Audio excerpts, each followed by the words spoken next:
नमस्कार दोस्तों आप में से बहुत से भाई लोग कमेंट कर रहे थे कि पिंटू भाई ट्रेडिंग के लिए ना बेस्ट लैपटॉप बताइए कि ट्रेडिंग के लिए बेस्ट लैपटॉप कौन सा है। तो दोस्तों आज की इस क्लास में मैं आपको बताऊंगा कि ट्रेडिंग के लिए बेस्ट लैपटॉप कौन सा है और मैं कौन सा लैपटॉप यूज करता हूं, ठीक है दोस्तों। लेकिन दोस्तों इस वीडियो को शुरू करने से पहले मैं आपको बताना चाहता हूँ कि आपके इस चैनल पर ना बेसिक से एडवांस की ट्रेडिंग सीरीज चल रही है।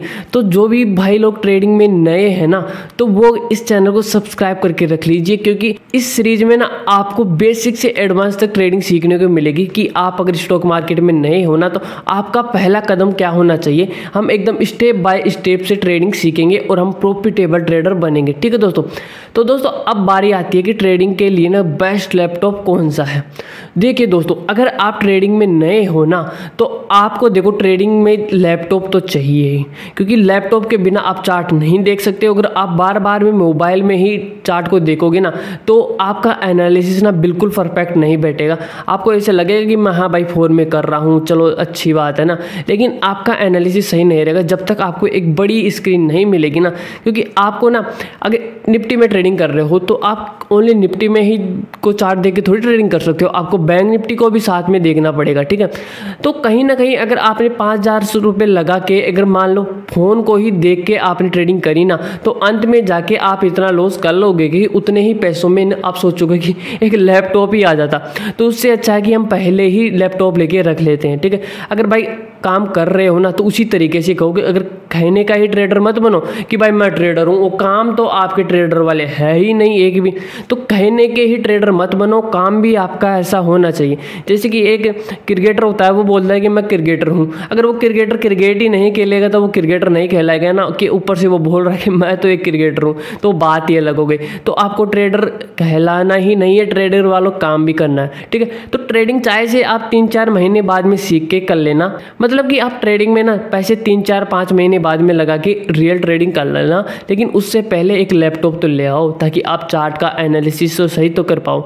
अगर आप फोन से एनालिसिस करोगे ना, तो ये लो भाई ऐसे बेड पर सोते हैं, कुर्सी पर बैठे हैं और ऐसे आराम से एनालिसिस कर रहे हैं, बिल्कुल।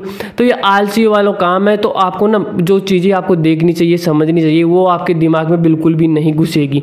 तो अगर आप लैपटॉप लोगे ना, तो कहीं ना कहीं आप ऐसे अलर्ट होके भी बैठोगे, तो बहुत सी चीज़ें मैटर करती है। आपका फोकस लेवल बना रहेगा और आप चार्ट को ना अच्छे से एनालिसिस भी कर पाओगे। तो आपको ना ट्रेडिंग लैपटॉप की बहुत ही ज़रूरत होती है। लेकिन अगर एक नया ट्रेडर मार्केट में आता ना, तो उसके बाद भाई खुद की कैपिटल होती है, तो उसके पास इतने पैसे नहीं होते हैं कि भाई वो एक लैपटॉप खरीद ले। लेकिन मैं आपको एक बजट वाला ट्रेडिंग लैपटॉप बताऊंगा कि ज़्यादा महंगा भी ना हो और ज़्यादा सस्ता भी ना हो, और आपके और काम भी हो जाए उस लैपटॉप में, ठीक है। तो मैं आपको सबसे पहले तो उस एक लैपटॉप में क्या क्या होने चाहिए ना, वो चीज़ें बताता हूँ। फिर उसके बाद में मैं आपको बता दूंगा कि आपको कौन सी कंपनी का लैपटॉप लेना चाहिए, ठीक है। तो मैं वो वाली चीज़ नहीं करूँगा कि भाई जो एफिलिएट मार्केटिंग वाला काम होता है ना, कि भाई जो मैंने लैपटॉप बता दिया भाई इस लैपटॉप से मेरे को भी पैसे मिलेंगे, तो उस लैपटॉप में तो मेरा ही स्वार्थ रहेगा। जो मैं लैपटॉप बताऊंगा ना, तो उसमें मेरा ही स्वार्थ रहेगा, है ना। तो वो वाला काम अपन नहीं करेंगे, एकदम जेन्युइन बताऊंगा कि उसमें मेरा फ़ायदा ना हो, आपका ही फ़ायदा हो। तो मैं वो वाला लैपटॉप बताऊँगा। देखो सबसे पहले आपको लैपटॉप में ना 8 GB की रैम तो चाहिए। अगर 8 GB की रैम नहीं है ना, तो फिर क्या मतलब है, क्योंकि आपको ट्रेडिंग व्यू में फास्ट एक्सेस चाहिए, उसका फास्ट चले। वो पहले ही साला 5 सेकंड लेट चलता है, तो कम रैम होगी, आप उसके साथ में और ऐप भी खोल के रखोगे तो साला और भी ज़्यादा नुकसान होगा। तो तकरीबन 8 GB की रैम चाहिए। i5 का ना प्रोसेसर होना चाहिए, ठीक है। ऐसे AMD में ले लेना, Ryzen 5 कोई सा भी, लेकिन i5 से नीचे का थोड़ा सा अवॉइड करना, मतलब हो सके तो i5 तक का ले लेना, चाहे कोई पुराना लैपटॉप ले लेना आप, ठीक है। और अब उसके बाद में जो चीज़ अगली आती है, वो आती है हार्ड डिस्क। तो हार्ड डिस्क आप कोई भी ले लेना, कोई दिक्कत नहीं है उसमें। बस ज़्यादा फोटो मत बनना, जो ये छपरी वाले लोग करते हैं कि जहाँ पर जा रहे हैं चलो वहीं पर फोटो खींच लिए, लैपटॉप में घुसा दिए और उसको भर दिए। तो ज़्यादा हार्ड डिस्क लेना मत अपने बजट में। भाई अपन गरीब आदमी है, तो बस अपने गरीबों वाला काम आराम से अपना काम हो जाए, बस भाई काम हो जाए। इसके बाद में आती है चीज़ SSD, ठीक है। तो SSD आपके लिए 200-250 GB की SSD काफ़ी है, ज़्यादा SSD नहीं डलानी। क्योंकि आप अगर ट्रेडिंग व्यू को फास्ट खोल रहे हो, उसके बाद में जब मान लो आपने जीरोधा को खोल दिया, तो फास्ट एक्सेस चाहिए। मैं ऐसे नहीं कि रो के चल रहा है अपना प्रोसेसर या कुछ भी चीज़। तो SSD 200-250 GB 8 GB की आप SSD लगवा लेना, वो कंपलसरी होगी आपके लिए, क्योंकि आपको फास्ट एक्सेस चाहिए लैपटॉप ओपन होने में, कि आपको मोबाइल में कुछ भी दिखा तो आपको लैपटॉप ओपन करके देखना है आपकी क्या हो रहा है क्या नहीं हो रहा है, आपको आलस नहीं आना चाहिए, क्योंकि आपकी होल्डिंग कैपेसिटी, किसी चीज़ को समझने की कैपेसिटी भी वो धीरे धीरे इन रील्स ने कम कर दिया है, ठीक है। तो उस वजह से आपको हर चीज़ फास्ट चाहिए आज के ज़माने में, गाड़ी भी आपको फास्ट चाहिए, हर चीज़ आपको फास्ट चाहिए। तो मैंने आपको ब्रीफ में क्या बताया, एक तो चाहिए आपको 8 GB की रैम, आपको चाहिए i5 प्रोसेसर, ठीक है, और आपको चाहिए SSD। अब अपन इस बजट में देखते हैं कि आपको कौन कौन से लैपटॉप्स देखने को मिल जाएंगे। तो दोस्तों सबसे पहले ना आपको अमेज़ोन में आके यहाँ पर सर्च करना है LAPT, मीनिंग भी बता देता हूँ आपको। तो यहाँ पर लैपटॉप पे सर्च कर देना, ठीक है दोस्तों। अब यहाँ पर आने के बाद में आपको यहाँ पे फिल्टर में जाके सर्च करना है, जो मैं आपको बताता हूँ। तो कैटेगरी में नहीं, आपको ब्रांड, प्राइस, डील, इसमें कुछ भी नहीं, छोट वाली लैपटॉप्स में, यहाँ पे एक्सेसरीज में आपको कुछ नहीं करना है, आपको लैपटॉप डिस्प्ले में कुछ नहीं करना है, आपको CPU टाइप में इंटेल कोर i5 कर देना है आपको, ठीक है दोस्तों। इसके बाद में आपको यहाँ पर दिखने को मिलेगा यहाँ पे स्पीड में आपको कुछ भी नहीं करना है, आपको हार्ड डिस्क मिल जाएगी, हार्ड डिस्क में आपको SSD कर देना है, ठीक है दोस्तों। और अब इसके बाद में बारी आती है हमारी रैम की। तो रैम साइज में आपको कर देना है 8 GB। ये सारा झमेला करने के बाद में आपको यहाँ पर रिजल्ट्स मिलेंगे। सबसे पहले ही आपको मिलता है 51,999 रुपये का, 52,990 का। बस ये देखते ही भाई छाती में दर्द शुरू हो जाता है एक नए ट्रेडर को, भाई इतना बड़ा माल कैसे लेके आए अपन। तो दोस्तों मैं भी ये रिकमेंडेड नहीं करता हूँ, क्योंकि एक नया ट्रेडर मार्केट में आता है ना, तो वो सबसे पहले जाके लॉस कर लेता। आप भाई वो 5-10-15,000 रुपये का लॉस कर लिया है, और अब उसके बाद में वो आके यहाँ पे ये लैपटॉप भी सर्च कर रहा है कि अब मेरे को लैपटॉप भी चाहिए।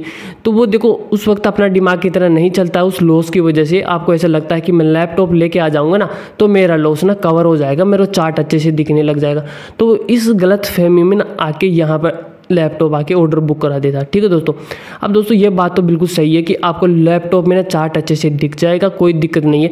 लेकिन आपके पास अगर पैसे नहीं है ना, तो देखो ये सब लेने की आपको ज़रूरत नहीं। अगर आपके पास पैसे हैं तो मैं आपको रिकमेंडेड करूंगा कि आप इन तीनों लैपटॉप्स में से कोई सा भी ले लीजिए। शुरुआत में ऊपर को आपको दिख रहे हैं ये दोनों तीनों, तो इनमें से ना आप कोई सा भी लैपटॉप ले लो, बेस्ट काम करेगा, ठीक है दोस्तों। लेकिन आप अगर एक बिल्कुल मतलब मिडिल क्लास के लड़के हो तो आपको ये सब लेने की कोई ज़रूरत नहीं है।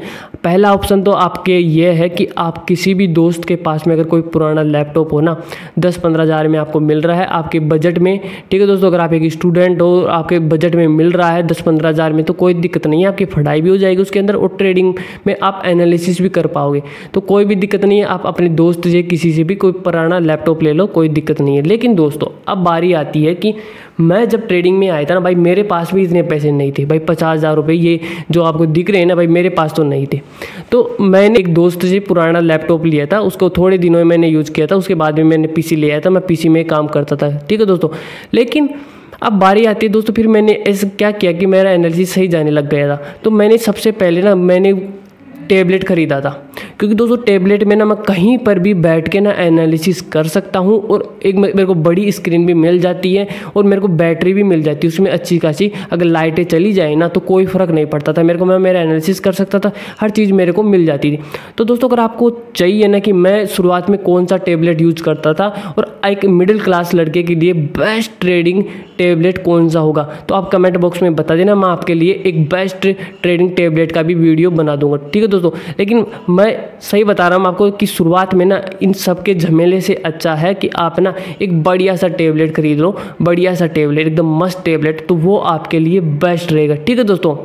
अब दोस्तों बारी आती है मेरी कि मैं लैपटॉप यूज़ क्यों नहीं करता। मैं पहले करता था लैपटॉप यूज़, लेकिन अब मैं केवल PC यूज़ करता हूँ, क्योंकि दोस्तों ना लैपटॉप यहाँ पे इतनी मतलब गांव में इतनी सीलन होती है दीवारों में, इनमें बारिश होने के बाद में, कि थोड़ा सा लैपटॉप जल्दी ख़राब हो जाता है हमारी इधर की तरफ, लेकिन PC इतने जल्दी ख़राब नहीं होता है, तो मैं PC को यूज़ करता हूँ। क्योंकि अगर लैपटॉप ख़राब हो गया ना उसके अंदर कुछ भी पार्ट, तो जहाँ तक होता है ना कि वो पूरा ही रिमूव होता है, ठीक है। लेकिन अगर PC में कुछ भी चीज़ ख़राब होती है, जैसे कि एक अलग बात रैम खराब हो गई, तो वो रैम इतनी सी आती है भाई, मैं उसमें और लगवा लेता हूँ। तो आप एक बजट में भी सेट रहता है पूरा मामला। तो अगर आप चाहते हो ना कि PC, तो आप PC भी ले सकते हो, और उसके जो भी चीज़ें हैं ना वो सब यही रहेगी जो मैंने अभी बताई है ना कि i5 का प्रोसेसर होना चाहिए और 8 GB की रैम होनी चाहिए, SSD होनी चाहिए, बस यही पार्ट्स ना उसमें होने चाहिए। तो उम्मीद है दोस्तों आपको ये चीज़ समझ में आ गई होगी ना कि आपको कौन सा लैपटॉप लेना है। ठीक है दोस्तों, तो आपको अगर वीडियो पसंद आई तो लाइक कर देना और हमारे चैनल को ना सब्सक्राइब कर देना। धन्यवाद।